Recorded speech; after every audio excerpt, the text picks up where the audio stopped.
Hello everyone, and welcome back. Tonight's video is 9 creepiest true small town sheriff horror stories. Small towns may seem quiet and peaceful, but sheriffs often witness the darkest and most chilling events hidden beneath the surface. From eerie late-night calls to encounters that can't be explained, these real stories reveal just how terrifying life in a small town can be. If you enjoy these horror tales, make sure to like the video and subscribe to the channel. And let me know in the comments, where are you watching from? I love seeing all the different places you're tuning in from. Now, let's begin. It was the summer after my first year of college, and I was home alone for the first time. My parents had gone out of state for a week to visit my aunt, leaving me in charge of our old farmhouse deep in the countryside. The nearest neighbor was a mile away, and the closest town, Havenwood, was a good 15-minute drive. I remember one particular night, a Tuesday, the kind where the air felt thick and heavy, promising a storm. It was probably past 2 a.m., and the wind had started to howl, rattling the old window panes like dry bones. I was trying to read, but every creak of the house, every branch scraping against the roof, made me jump.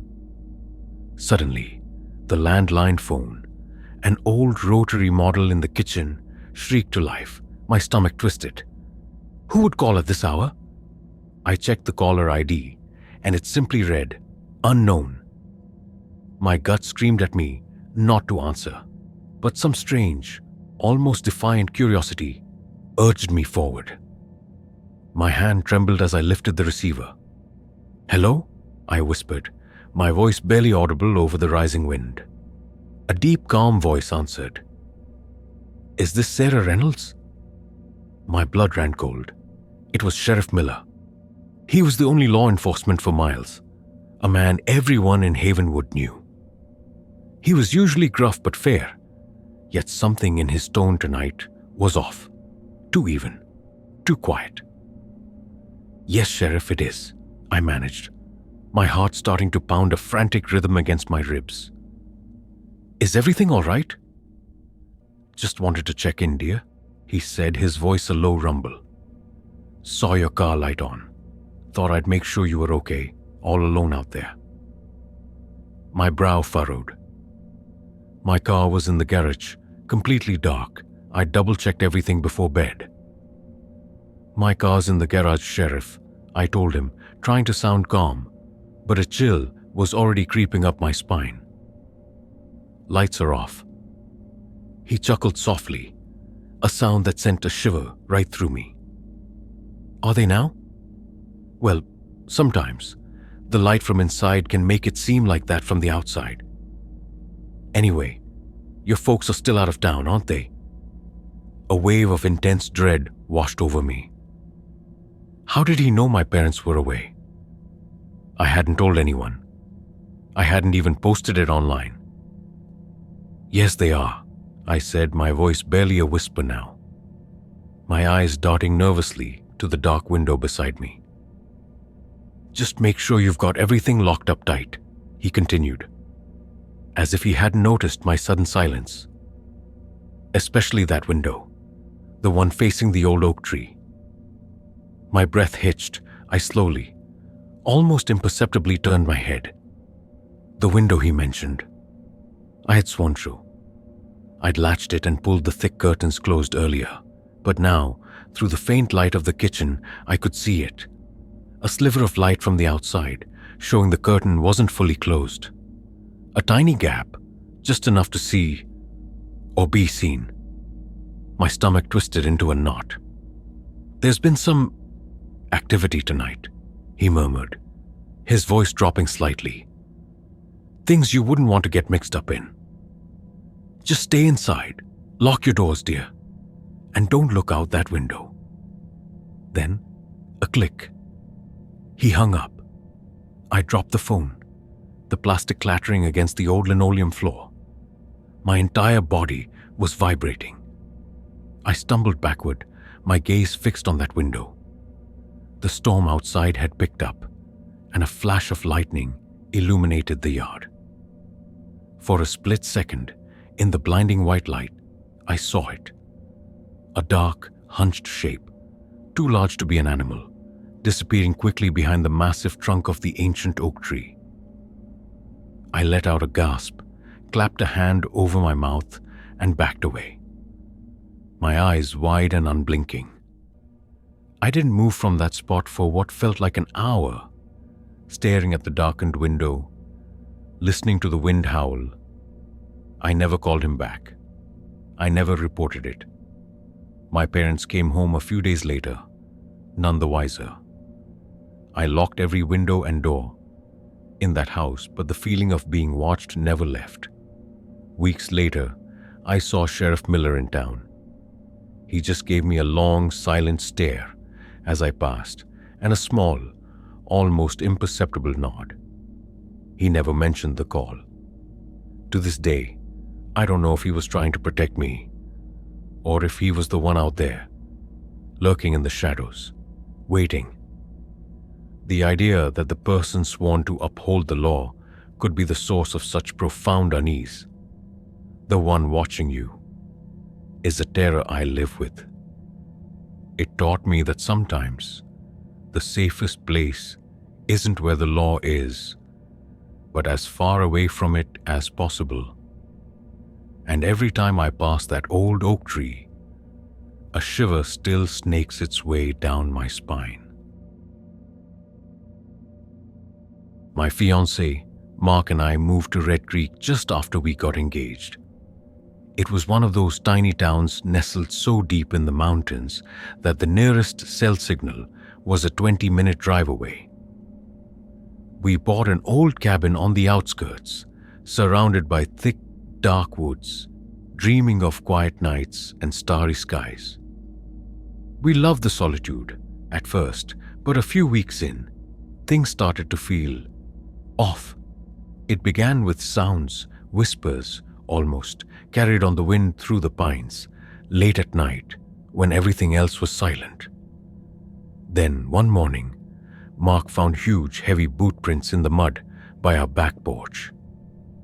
They weren't his, and they definitely weren't mine.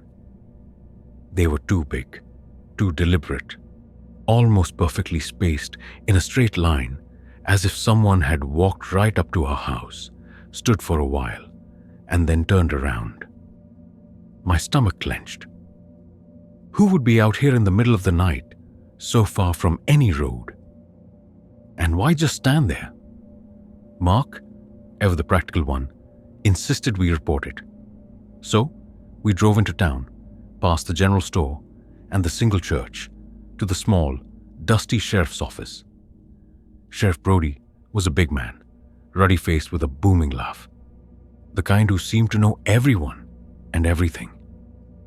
He listened to our story, leaning back in his creaky chair, a toothpick bouncing between his teeth. Footprints, you say? And whispers. He chuckled, a low rumble that grated on my nerves. Ah, that's just the mountain folks. Plays tricks on ya. The wind sounds like voices, and there are bears, deer, even some Bigfoot believers around here. Nothing to worry about. We tried to explain the size, the pattern, the unsettling feeling, but he just waved a dismissive hand. Go on home now. Lock your doors. It's probably just kids from the next county messing around. His smile didn't quite reach his eyes.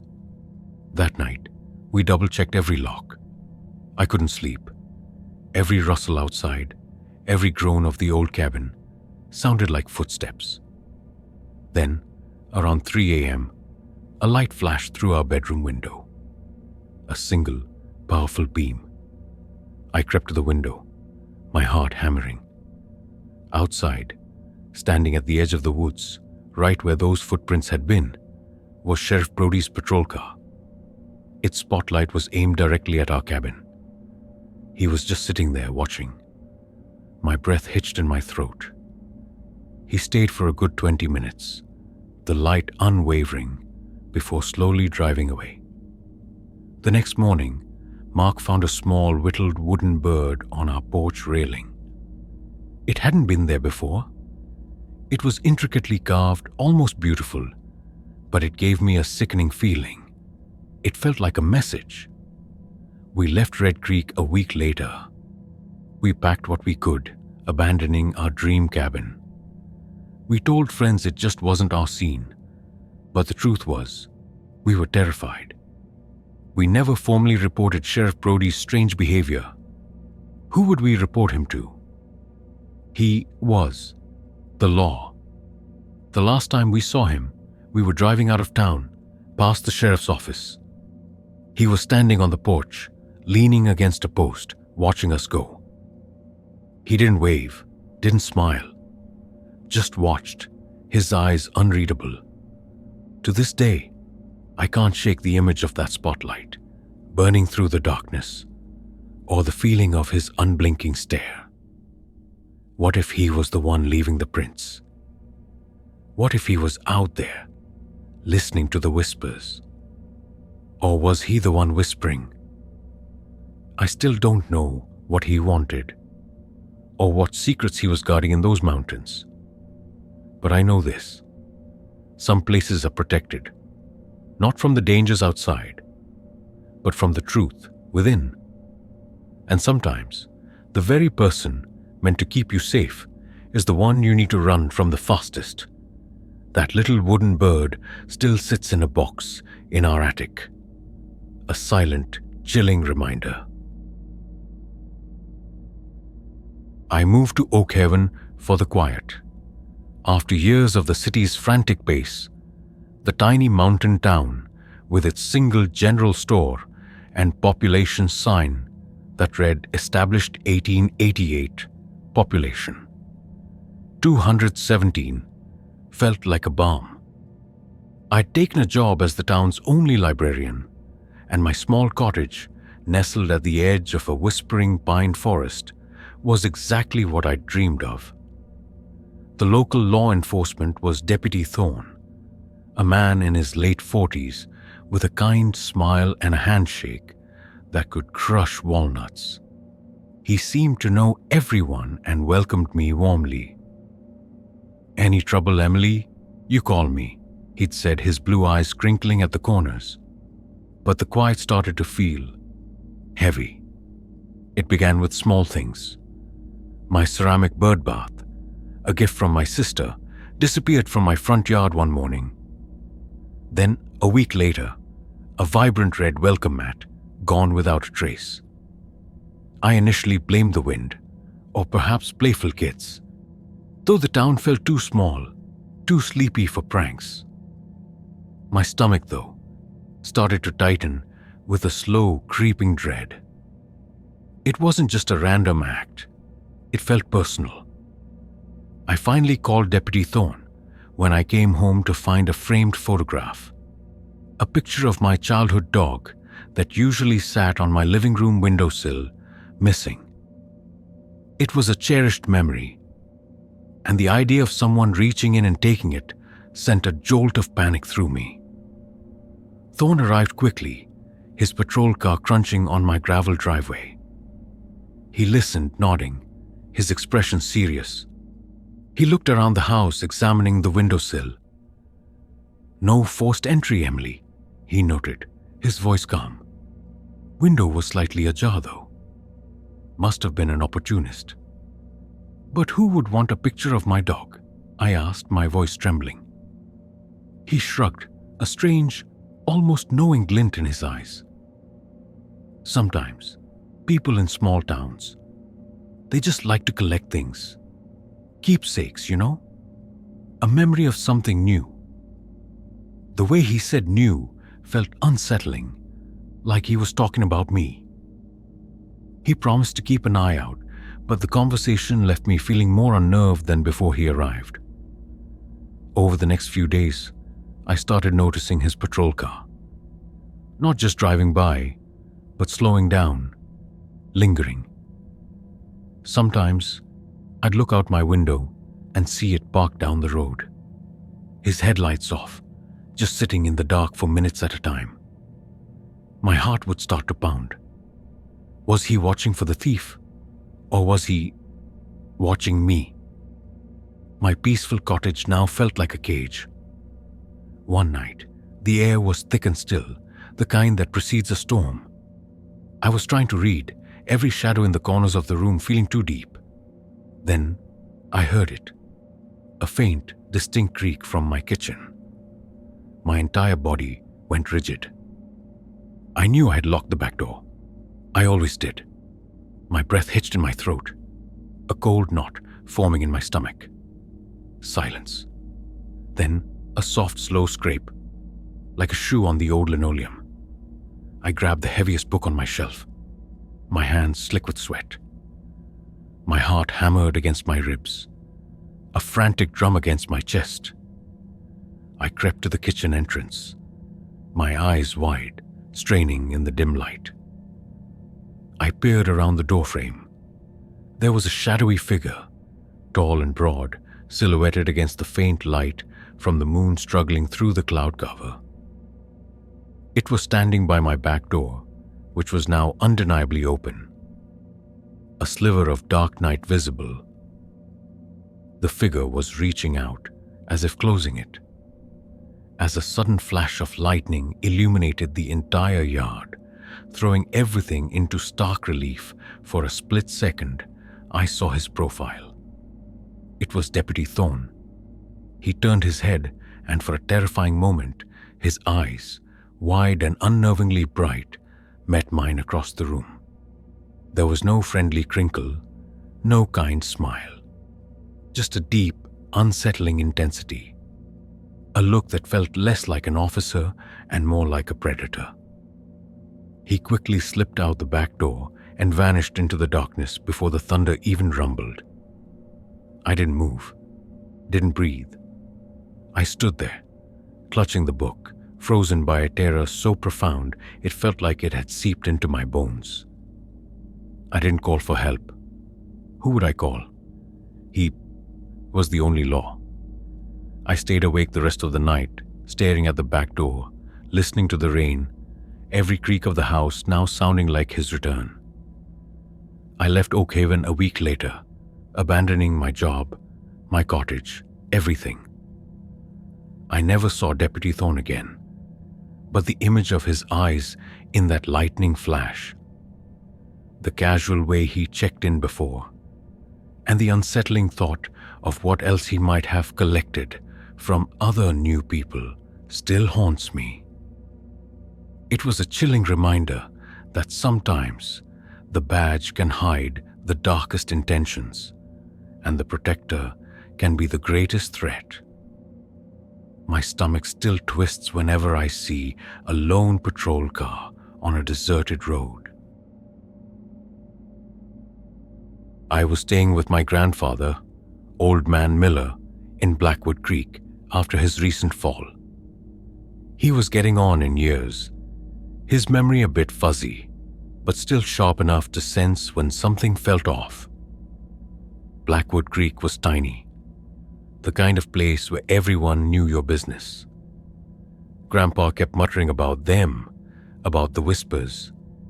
Then he started mentioning Sheriff Daniels. "He watches," Grandpa would say, eyes wide on the window, always watching. Sheriff Daniels was the only law for 3 counties, a stocky man with a kind smile, always stopping by Grandpa's place, ostensibly checking in.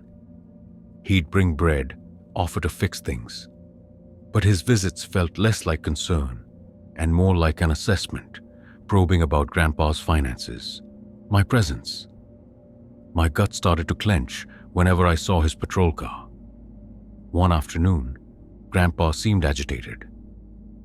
"The papers," he whispered, pulling me close. "He wants them. Don't let him have them." He just shook his head, terrified, when I asked what papers.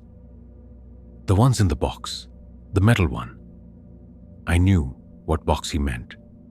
A small dented tin hidden in a loose floorboard under his bed. that evening, after Grandpa was asleep, the thought gnawed at me. I carefully lifted the loose board. Inside was the tin, heavy and cold. My hands trembled as I opened it. Not wills or deeds, but a stack of old yellowed newspaper clippings. All about unsolved disappearances from Blackwood Creek, stretching back decades. Each article had a small, neat handwritten note in the margin. Saw him. He was there? Daniels asked about this. Tucked beneath them was an old faded photograph.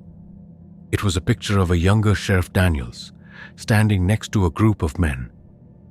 One man, with a dark, intense stare, was identified in a scrawl on the back. Calvin Thorne. The name hit me.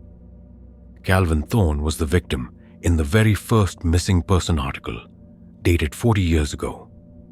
He was supposedly never seen again. But here he was, next to a young Daniels. A shiver ran down my spine. Just as my fingers traced the name, I heard the crunch of tires on the gravel outside. My blood ran cold. Sheriff Daniels' patrol car. My heart hammered. I shoved everything back into the box, slammed the loose floorboard down, and scrambled back to the armchair. My hands were shaking. A loud, deliberate knock echoed. "Liam? Everything all right in there?" Sheriff Daniels' voice, now a low growl. "Saw your light on. Just checking in." I didn't answer. I froze, eyes darting to the floorboard, then to the door. He knocked again, harder. My stomach twisted. He couldn't know, could he? Grandpa's "he watches" resonated. I heard his heavy footsteps move away, a slight rustle at the window. I stayed still until his car driving away faded. I left Blackwood Creek the very next morning, my grandfather still asleep, the tin box of secrets tucked away in my backpack. I called the state police, tried to explain, but without the original reports, without Grandpa's full lucidity, they dismissed it as delusions. I never looked back, but the image of that photo, the younger Sheriff Daniels with a missing man and his knowing voice outside the door, burns in my mind. What secrets did that town hold?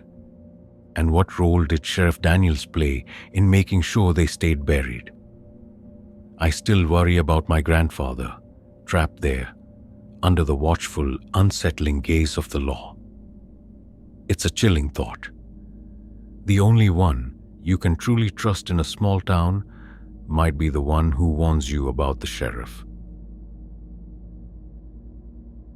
My friends, Chloe, Ben, and I, decided to go camping deep in the woods of Blackwater County. It was supposed to be an escape from our mundane college lives. A week of bonfires, hiking, and clear night skies. Blackwater wasn't really a town, more like a cluster of ancient farmhouses, scattered along a dirt road, miles from the nearest highway. The only official building was a tiny general store, which also doubled as the sheriff's office. Our first real encounter with the local law was on our way in. Our old sedan hit a rough patch, rattling something loose, and we pulled over to check it. Almost immediately, a dusty, beat-up patrol truck pulled up behind us. Out stepped Sheriff Grady. He was a man made of hard lines, with eyes that squinted against the sun, and a slow, deliberate way of speaking. "Having some trouble, folks?" he asked, his voice gravelly. We explained we were just passing through, headed to the state park campsite. He nodded, but his eyes seemed to linger a bit too long on our faces. "You kids be careful out there," he advised, a strange undertone to his words. "Lots of things wander the woods at night. Best stick to the marked trails, and don't go poking around where you don't belong." He gave us a long, unblinking stare before slowly getting back into his truck and driving off. leaving a plume of dust in his wake. My stomach felt a little cold after he left, a feeling I couldn't shake. We spent a few days hiking, but the sheriff's words, especially the "don't go poking around" part, stuck with me. Then, on our third night, the weirdness began. We'd gathered firewood from a specific spot, a small clearing a bit off the main trail. When we returned to our campsite, we found our cooler, which we'd hidden under a tarp, had been moved. Not just shifted, but pulled out and left sitting right in the open. Nothing was taken, but the message was clear. Someone had been there. We tried to laugh it off, blaming mischievous animals, but a prickle of unease started to spread through the group. The next day, we woke up to find fresh tire tracks just a few yards from our tent, visible in the dew-kissed grass. The pattern was distinct, large, and aggressive, unlike anything a regular car would leave.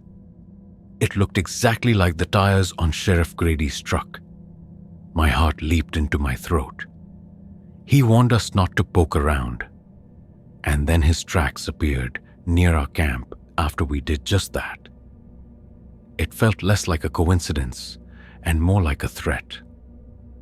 That night, a thick fog rolled in, shrouding the trees in an eerie silence. We were gathered around the fire, trying to keep our spirits up, when we heard it. A low, guttural growl. Not like an animal, but something deeper, almost human, coming from the tree line just beyond our firelight. Chloe gasped, her face pale in the flickering flames. Ben grabbed a heavy stick, then a single flashlight beam cut through the fog, sweeping across our camp. It was coming from the direction of the sound. My breath hitched. Suddenly, the beam landed on a figure standing at the edge of our camp, partially obscured by the fog and the trees. It was Sheriff Grady. He wasn't in his truck this time. He was on foot, silent, almost appearing out of nowhere. He held the flashlight steady, illuminating only his lower half, his upper body still hidden in the mist. He didn't say a word. He just stood there, watching us, his silhouette menacing and still. The growl came again, closer this time, and I could swear it emanated from behind him. My blood ran cold. He took one slow, deliberate step forward, then another. We didn't wait. We scrambled into the car, fumbling with the keys, our hearts pounding so hard I thought they'd burst through our chests. The car sputtered, coughed, and finally roared to life. As Ben spun the tires, kicking up gravel, I glanced back. Sheriff Grady was still standing there, unmoving, the flashlight beam now aimed directly at our retreating car. The growling continued, fading behind us as we sped away. We drove through the night, not stopping until we reached a proper highway, miles away. We never went back, never reported it. Who would believe us? We were just kids in a small town. The image of Sheriff Grady, silent and imposing in the fog, with that unsettling growl, still haunts my dreams. What was he doing there? What was that sound? Was he trying to scare us away from something? Or was he part of something far more sinister? It taught me that sometimes the law in an isolated place isn't about protection, but about guarding secrets so dark they can make your blood run cold. And that trusting your gut feeling about a stranger, especially one with a badge, might be the only thing that saves you. I took a summer internship at the Brightwater Historical Society, a small dusty building that smelled of old paper and forgotten secrets. Brightwater itself was tiny, tucked away in a valley, surrounded by ancient forests. The kind of place where time seemed to move slower, and the biggest news was usually a lost cat. My job was to digitize old town records, and I was excited to dive into the past. Sheriff Blackburn was a fixture in Brightwater. A man in his late 60s with a kindly, crinkly smile and a booming laugh. His family had been sheriffs in the town for as long as anyone could remember. He'd often drop by the society, bringing us coffee and telling stories about the town's founders. He seemed genuinely interested in my work, but I noticed he'd always subtly, almost imperceptibly, steer me away from certain archives. Oh, those old tax records. Dry as dust, Alex, he'd chuckle. Why not look at the war diaries instead? Much more interesting. My gut, though, had a strange, quiet insistence that the dry as dust records held more. I started finding gaps. Mentions of individuals in early census reports who simply vanished from later ones, with no death certificates or relocation records. Old newspaper clippings about unexplained disappearances or strange occurrences in the old pines, which were always quickly followed by a short piece from the sheriff's office assuring everyone that the matter was resolved or no foul play suspected, despite a complete lack of details. It felt like history had been carefully pruned. One afternoon, I stumbled upon an old leather-bound journal tucked away behind some dusty ledgers. It was from the 1950s, written by a previous historical society intern who, according to local gossip, had left town suddenly. The entries grew increasingly agitated. "The sheriff's family knows," one read. "The old pines, not just trees. They take things, and the promise must be kept." Another entry mentioned the arrangement and how they control the narrative. The last entry was chilling. "He knows I know. The sheriff. He's been watching me." My hands trembled as I read it. What did the old pines take? What promise? That night, alone in the quiet archives, long after everyone else had gone, I couldn't stop thinking about that journal. The air was still and heavy, and the old building creaked and groaned around me. I felt an undeniable urge to find more. I looked again at the section Sheriff Blackburn had always tried to divert me from: the very oldest land deeds and surveys. Hidden behind a loose panel in the wall, a compartment I hadn't seen before, I found it. A different kind of ledger.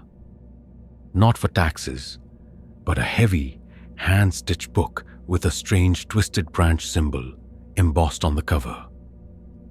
Inside, it listed names and dates. Some names had returned, written next to them. Others departed. Many of those names were the ones from the census records that had simply vanished.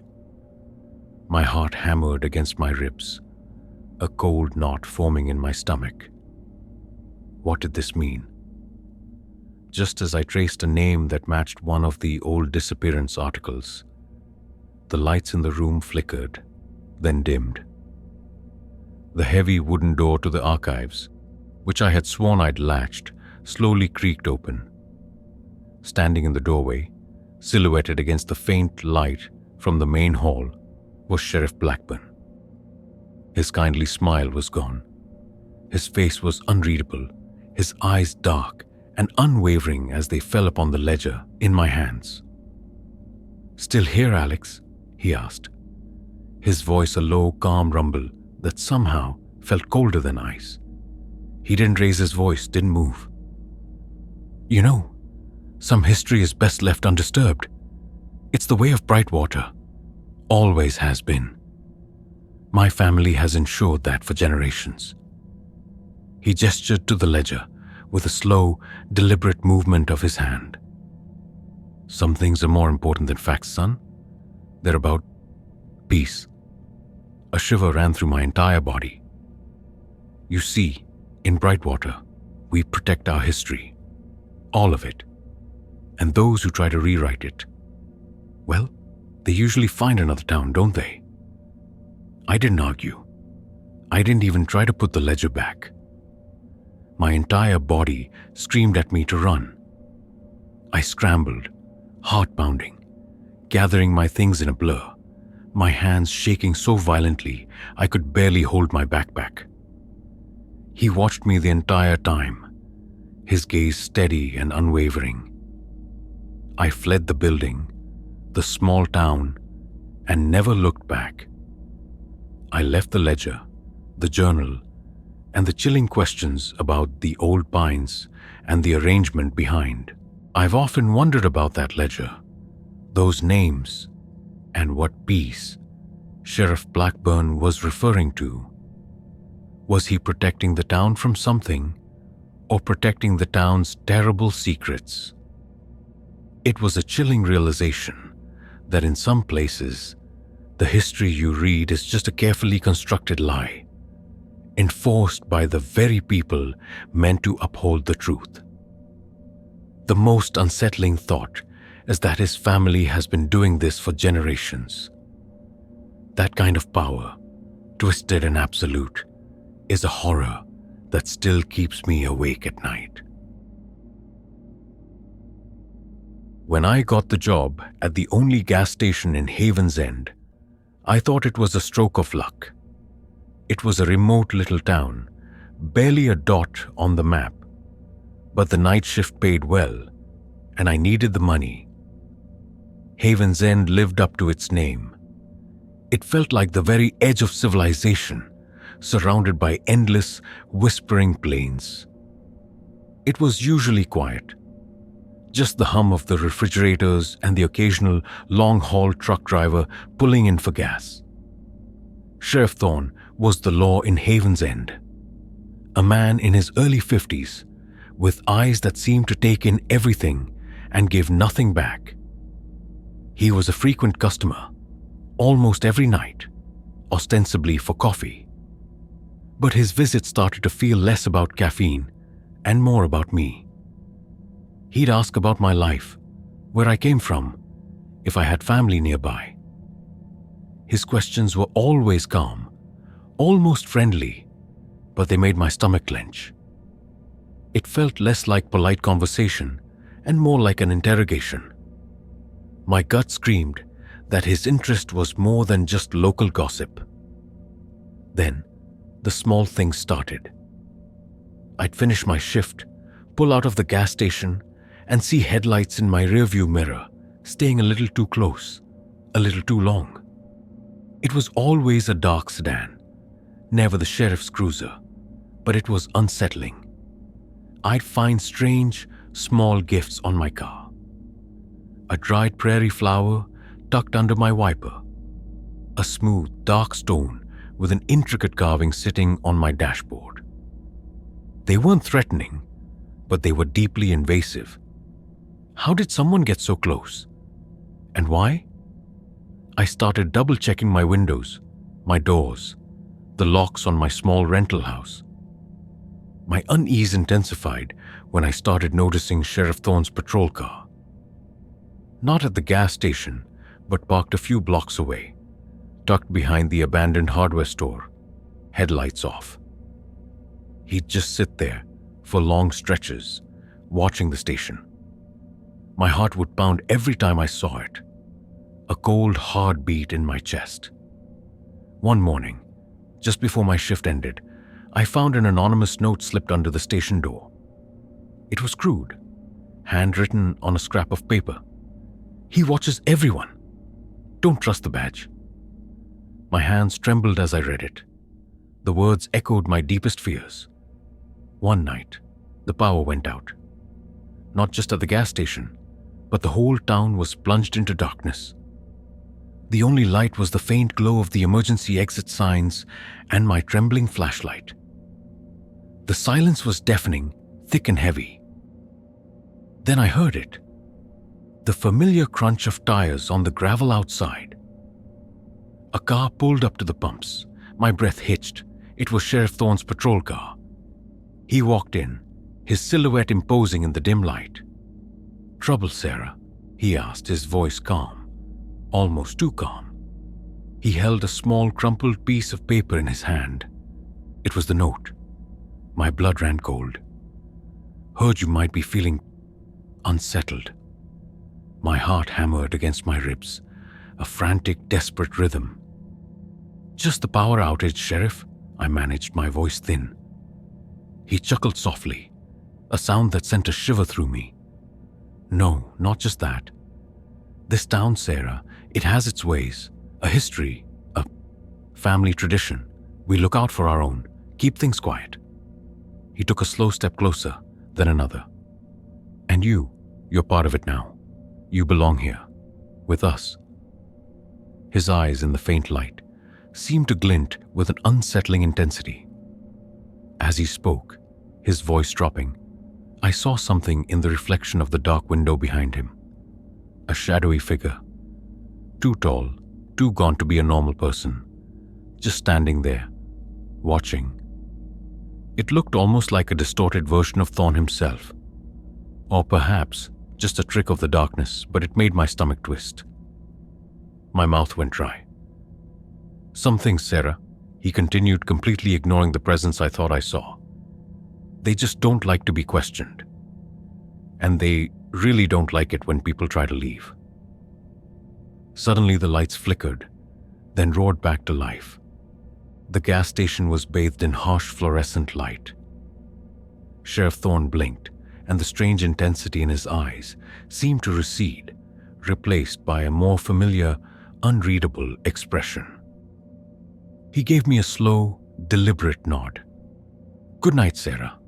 Don't you worry about a thing." He turned and walked out, his footsteps measured and heavy, and drove away. The shadowy figure in the window was gone. I didn't wait for my next shift. I packed everything I owned that night, my hands still shaking, and drove straight out of Haven's End, never looking back. I still don't know who sent the note, or what tradition Sheriff Thorne was talking about, or what I saw in that dark reflection. But the lingering image of his calm, possessive eyes, and the chilling thought that some towns don't just exist, they consume, still sends a cold wave of fear through me. It taught me that sometimes the badge isn't about protecting the innocent, but about guarding the town's darkest hunger. My cousin Clara worked as a part-time dispatcher in a truly isolated town called Raven's Peak. It was the kind of place where the night sounds were just wind and crickets, and the biggest building was the sheriff's office, where she mostly answered calls for lost pets. Sheriff Harding was the sole officer, a stern, quiet man who never seemed to crack a smile. He was an imposing figure, a man of few words, but everyone respected him, or perhaps feared him. Clara mentioned how he had a strange ritual. Every Saturday night, around 2 a.m., he'd go out on patrol, even though nothing ever happened.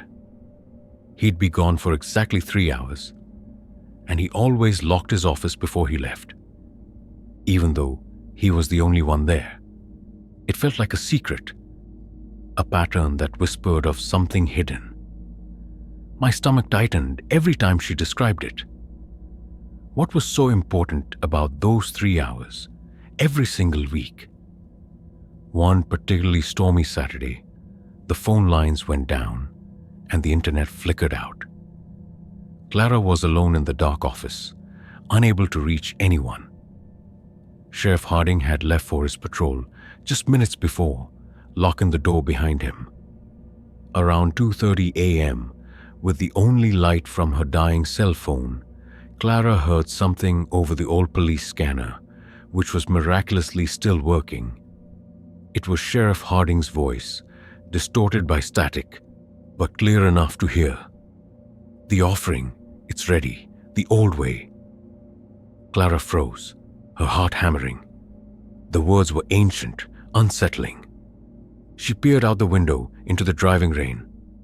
A single faint red light pulsed in the distance, deep in the woods. It looked like a flare, or perhaps a beacon. It wasn't just a patrol. It was something else. A knot of dread formed in her stomach. The static crackled again. They hunger for the new blood, the promise. Then a gut-wrenching scream, cut short by more static. It sounded like an animal, but with a terrifyingly human quality. Clara gasped, clapping a hand over her mouth. She backed away from the scanner, her eyes wide and unblinking. She stumbled over a chair and frantically fumbled for her keys. She had to get out, but as she reached the door, she remembered. Sheriff Harding had locked it. From the outside, my blood ran cold. The thought of being trapped there, in the dark, with the unsettling sounds from the scanner, and the knowledge that the man sworn to protect the town was out in the woods, doing something unspeakable, was too much. She pressed herself against the wall, trembling, listening to the rain and the terrifying silence, waiting for his return. Sheriff Harding returned exactly at 5 a.m., as if nothing had happened. His uniform was clean, his face placid, but his eyes, when they met Clara's, held a strange deep glint, a knowledge that made her skin crawl. He never mentioned the storm, the power outage, or the words on the scanner.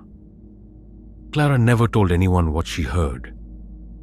She quit her job a week later, unable to shake the image of that distant red light or the chilling words about the offering and the promise. To this day, she wonders about the purpose of those Saturday night patrols. What new blood was taken, and what ancient, terrifying pact Sheriff Harding was upholding for Raven's Peak. It taught her that some small towns have a history so dark it becomes a living thing, and the sheriff isn't just a lawman, but a gatekeeper to something truly ancient and horrific, making sure the town's horrific traditions are upheld. That kind of enduring, generational horror is a profound and chilling thought. These stories, these whispers from the forgotten corners of the map, they cling to you, don't they? They make you question the calm surface of quiet towns and the authority figures who oversee them. Every narrative shared tonight, from the unsettling phone call to the late-night watches, carries a common thread: the chilling realization that some guardians are also gatekeepers to dark, unspoken truths. They highlight a primal fear, the betrayal of trust by those sworn to protect. It forces us to confront the unsettling thought: what if the safest place isn't with the law, but far away from it? What if the badge merely hides a more profound, local terror? These encounters leave us with no easy answers, no clear resolution. Just a lingering sense of unease, a cold prickle of doubt about what truly hides beneath the veneer of small-town charm. It makes you wonder what other secrets are being kept, what other chilling traditions are being upheld in the deep, dark heart of nowhere. And it makes you wonder what you would do if you found yourself alone, facing the law, when the law itself is the most terrifying thing of all. Perhaps some mysteries are better left unsolved, and some questions unspoken.